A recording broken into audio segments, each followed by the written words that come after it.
My name is Meer Fennema. I'm from the Netherlands. I'm here with an amazing group of coaches and teachers from all over the world.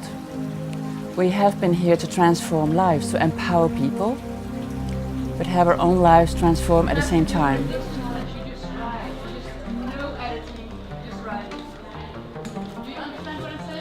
Especially the smiles and the open-heartedness and looking people into the eye and feeling the connection, because I feel when people are connected to me, I feel when I have a connection to people.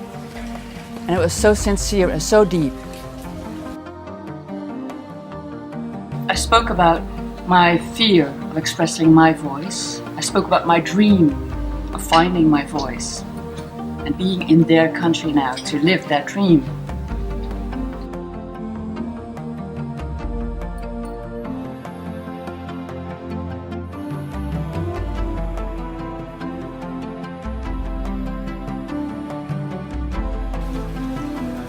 Life will never be the same again.